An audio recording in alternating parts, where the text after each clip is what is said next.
Space, the final frontier. These are the continuing voyages of the starship Enterprise. The challenge is to improve yourself, to enrich yourself.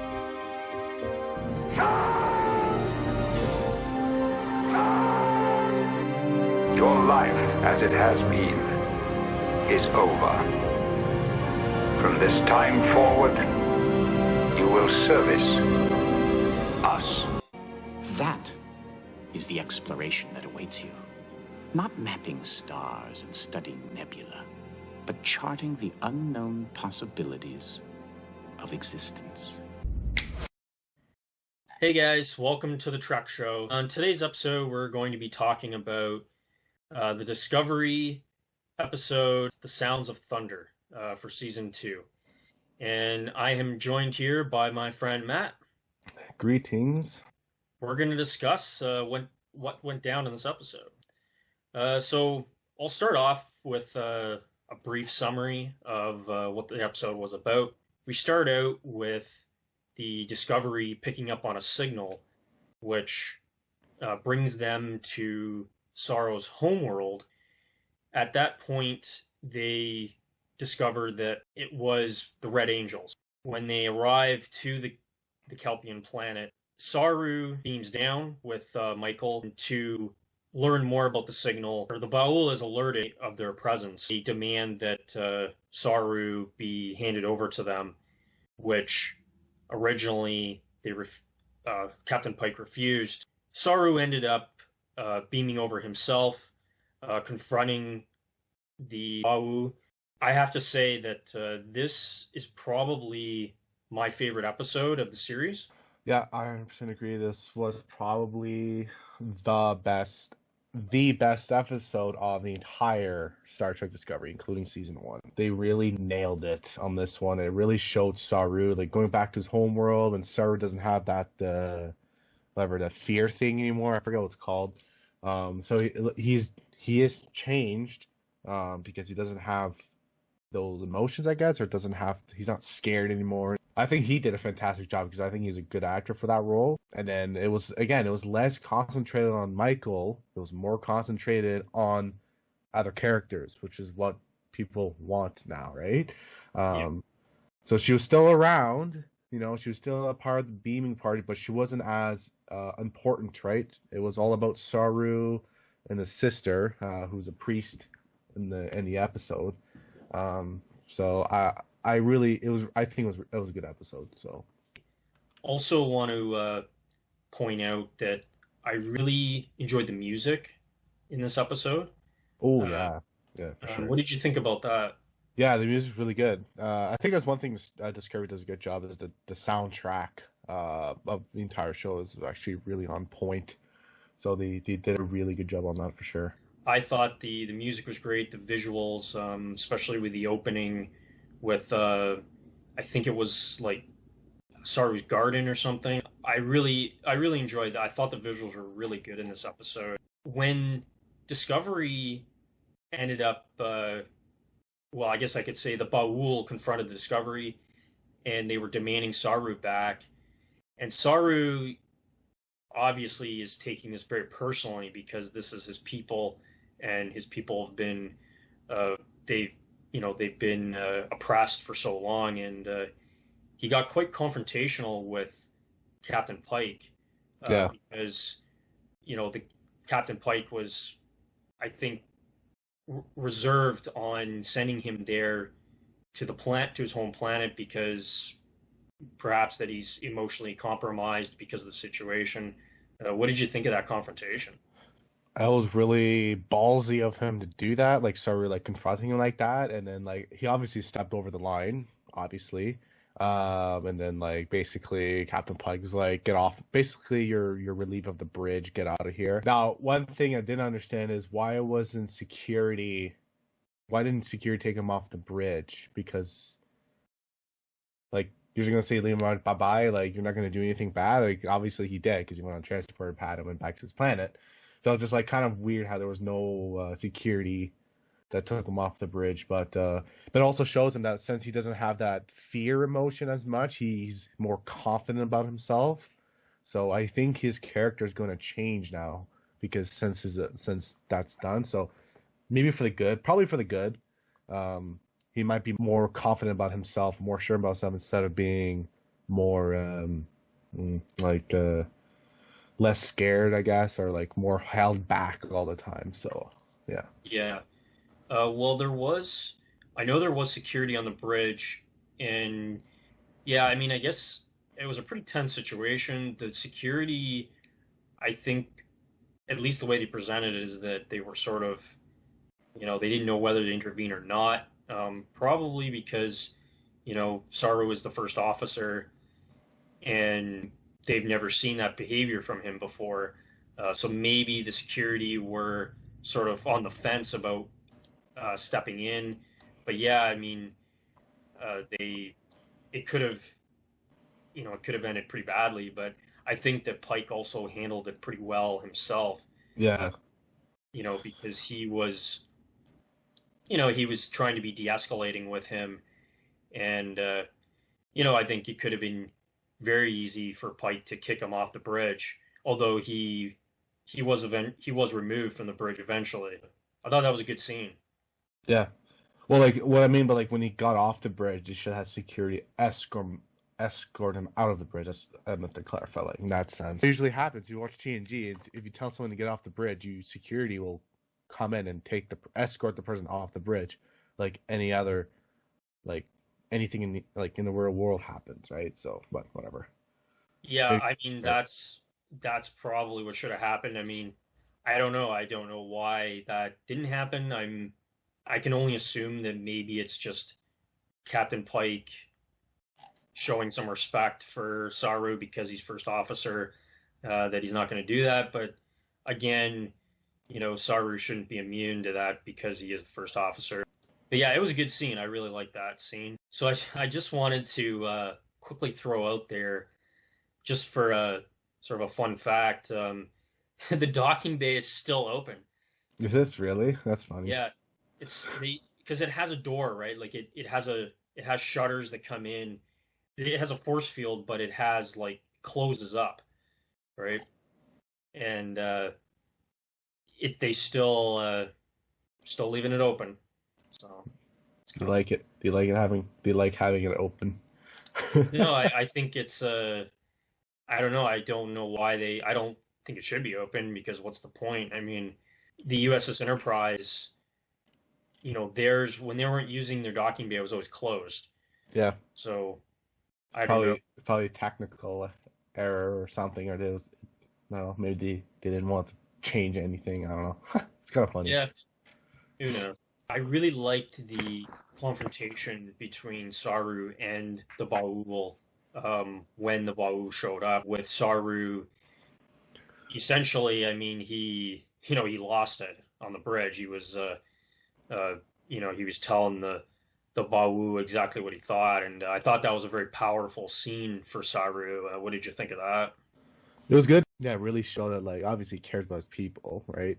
And then he just went at it towards them. It was kind of good. It was just like, damn, Saru has balls now, right? Because before when he didn't have that, whatever those things are called, he was always holding back, kind of oh, I'm not gonna confront this. But now he's like, no, basically screw this.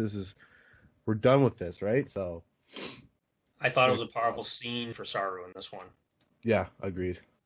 You mentioned briefly about Michael having a lesser role in this. I really think that it helped in this episode because she didn't have much to do in it. I really I felt that it improved the episode quite a bit. Yeah, it's fine. She has some, she can talk obviously, but it wasn't just oh, I know everything about all, right? And then so this time it actually felt oh, okay. It felt like a team player mostly, which is what it should be, not me knowing everything. Yeah, because every episode, and there is some teamwork here and there, but it's mostly Michael doing all the work. The other crew members are assisting her, or she's outsmarting the other crew members. And this one had a little bit of Michael saving the day, but I really liked that she didn't have much of a role, and these character-specific episodes, like the last one with Tilly and this one with Saru, I really like, and I think they should continue with that and explore other crew members as well, just like they did on TNG. Yeah, agreed. Yeah, this is what Star Trek should be, about the crew, about everybody, not just a single person, right? If they're going that direction now, that's good. They should have done it back in season 1. But we'll see. Yeah. We'll see. I mean, they're doing good now. The last 2 episodes were really good. And then if they keep this momentum, then they've finally understood what Star Trek is all about. Yeah, finally. So we'll see. Hopefully this or next week's episode will be just as good, or something similar. I hope so, because they're slowly getting better. And I mean, like I said, I thought this episode was the best out of the series, in my opinion. The last episode was good. And I think other than that Klingon episode, like that episode was terrible. Oh God, I don't want to. I've already erased that from my memory. How bad it was. How stupid it was. Yeah. The season premiere, Brother, which I thought was good, but it just, for me, it had a little too much of Alex Kurtzman's Star Trek Kelvinverse DNA in there. But yeah, like if they continue on this route, I think that it's going to keep getting better. And the other series, like the season ones of the other TV series are also pretty rough for all of them. There are a select few really good episodes in there, but there's a lot of bad episodes in the Prime Timeline series. Oh, yeah, for sure. Hopefully it gets better, and it seems like they are listening, and I just really hope that they fix the Klingons, because I don't think they're there yet. But yeah, let's talk about the scene with Saru and his sister on the Ba'ul ship, confronting the Ba'ul. Oh, yeah. What did you think of that? That was... Well, we didn't know what the Ba'ul was, and nobody did. So it was like, okay, what did they look like? And then you see this guy coming out of this goo. I wish... If they actually look like that, that's pretty nasty. Kind of wonder how they keep the ship so clean, but... Yeah, it's interesting how they get around on the ship without getting that goo everywhere. I mean, they seem to use a lot of drones, right? So who knows, you use a lot of drones. They don't touch anything, so maybe they are more. They use a lot of drones to do their work. But as I said, remember they send out the ships towards the Discovery. Those were sentries. They're not even man driven. So yeah, maybe they're just like they build these robots to do all their work, right? That's how advanced they are, or maybe this is the way they have to do things. I think the confrontation was really good, because like they were about to die, and then like Sarah's like nah, just like gets super strength all of a sudden, which is like, oh my God, and then like basically destroys the robots or whatever. But what I didn't understand is why didn't the Ba'ul then came back and tried to like stop them, or maybe because they were scared because they were the predator, right? Who knows? That episode where the sphere actually came into play, which was really good. I think that makes me appreciate that episode a little bit more now, just because there was actually a use case for it, and they're able to see like the whole planet's history, and then they're able to like help out the Kelpians in the end. So that actually really helped that part. So yeah. Now that they have all this information, I'm just wondering, will they be using it as like a fallback for getting out of certain situations? It is, for convenience sake, I mean, it's good that they were able to get that type of information, because Saru obviously didn't know about his planet's past. It was very clever that they used it in that way. I thought the scene was very well done. Like you said, Saru is kicking ass in this episode, destroying those sentry units, and a very chilling confrontation between him and the Baul. The Baul themselves, this tar-like monster, or it lives in tar, and it reminded me of the tar creature in TNG. Yeah. I thought that was the same creature type, but did some we did research yesterday and it wasn't, so I thought it was the same thing, or it was like a banished creature or something like that, but no, it's not. Yeah. That's what it reminded me of. And it even sounded like the creature in TNG too, I thought. Yeah, it did. So I don't know if it was supposed to be like a kind of a reference, or it would have been really cool if that was a reference to TNG. Because then that would be to show that, like, yeah, they got 100 years later or 150 years later, that species got completely banned or demolished or exiled. They are different, though, and I mean, that could be the case. I mean, the creature in TNG, I don't believe had a bone structure where this one did. Oh, you're right. Yeah. This one in Discovery was almost like it was a being that lived in the tar stuff. Mm-hmm. I actually really liked the Baul, the way they looked. I thought they looked very intimidating, I guess. Very unexpected. Looking. Yeah.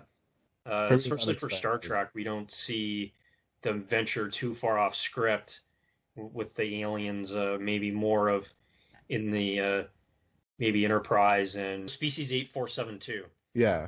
Which is they're completely digital in Voyager, and I think that was probably the most radical they've ever gone with a creature or another alien in the series. So, I mean, I don't think it's as radical as this one in Discovery, but I thought they were pretty cool looking, and definitely raises more questions than answers for that particular race. Yeah. So I think it was unexpected for me. I was like, whoa, this is what they look like. I thought it'd be like they would look like a Kelpian, or like maybe like a branch off, but not like completely different species, which is good. And it's just like, wow, this is pretty cool. So I think it was good. I wish we see more of them. Like, is it like that whole goo on their body? Is that really what they look like, or do they just, I don't know, maybe it would be nice to have more info on them, but I think that'll be the last we'll see of them for a while. Yeah, I think we will see them again at some point, but I think that's it for.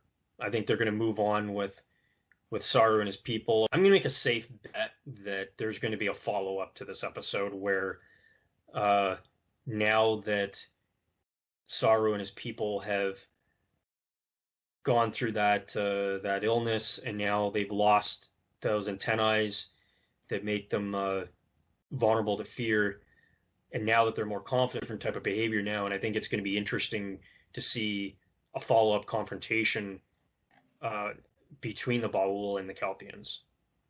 Yeah, but the thing is, they could easily just wipe out the Kelpians if they want to, in which I don't think they were about to do that, but then obviously the Red Angel stopped them. So now what doesn't, like, they could easily do it right now, but I don't know what's the motive, right? So, like, if they're scared of them, they can easily just wipe them out. They are legitimately technology advanced compared to the Kelpians, and you can probably easily wipe them out. They have sentries. You can literally just send all the sentries and blow up all the villages and then call it a day. So, or maybe they'll actually have reason and they'll maybe become, like, friends again, which I don't think so. Like, how pissed would you be if you've been enslaved for all, like, over, 1,000 years, 2,000 years, and then, like, oh, by the way, we lied to you guys, let's become friends. That's like, I don't know. We'll see how, as you said, maybe they'll have a follow-up episode of it,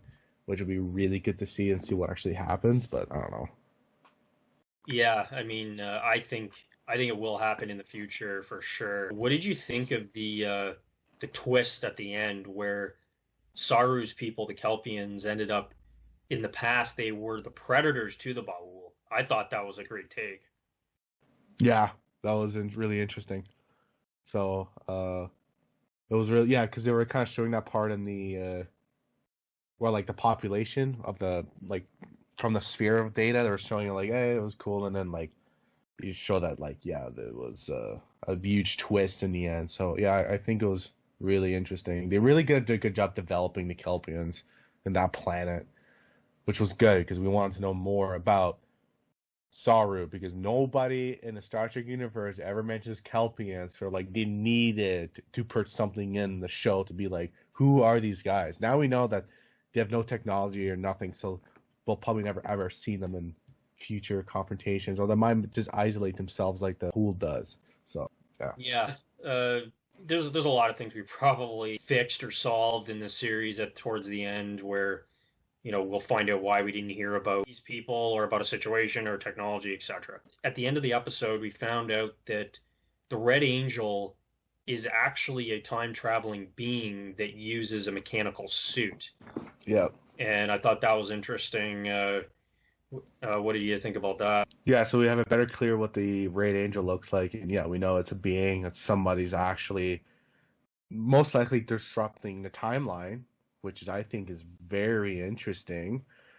We've seen that in Star Trek Enterprise, so I'm not surprised it's happening again. So I think it's something to do with that. Now, if it's Spock, I will literally lose it, but I don't think it is.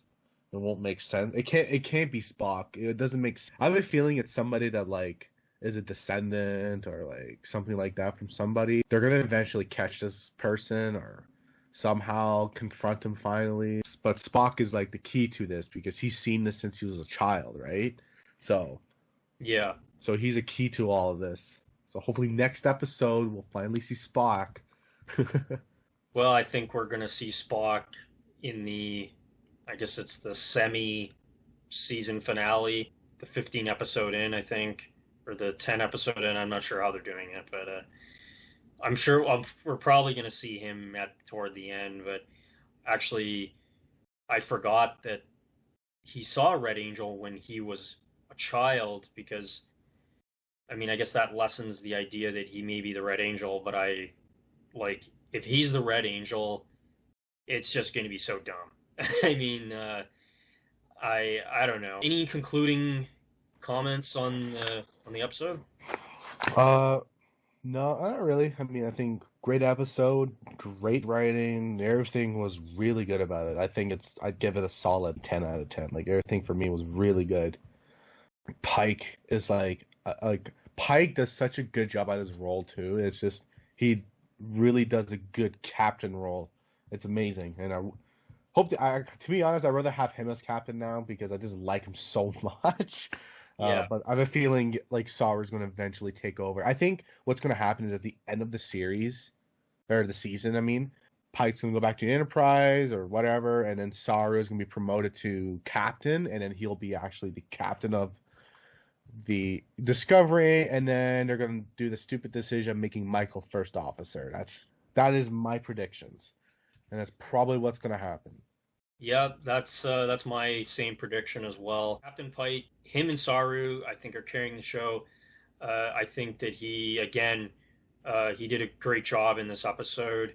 I mean, everything he does is good. I mean, it always is a great contribution to the episode. I think we're going to lose Pike toward the end of the season. I think he's going to go back to the Enterprise, like you said, and Saru's going to take over. But I don't remember if this was explained or not, but weren't they going to go to Vulcan to pick up their new captain? It got scrapped. It got scrapped, yeah, because of Pike. Pike took over, yeah. Yeah. So I don't know if that is still on the books. I hope not. Yeah. I'm going to give it a 10 out of 10. I think that this was the best episode of the series so far. I would probably argue that maybe even this episode was better than maybe a handful of Prime Timeline episodes as well. I think Brian would probably enjoy this episode. Yeah. I think you would. So that was our review of The Sounds of Thunder.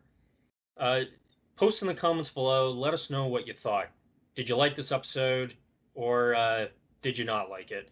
Let us know, and make sure that you give this video a like. And if you haven't already done so, make sure that you subscribe. Live long and prosper. Space, the final frontier.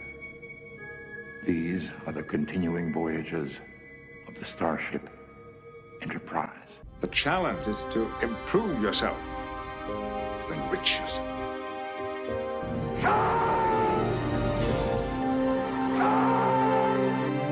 Your life, as it has been, is over.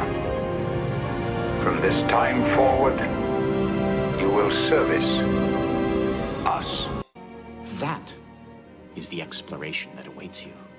Not mapping stars and studying nebula, but charting the unknown possibilities of existence.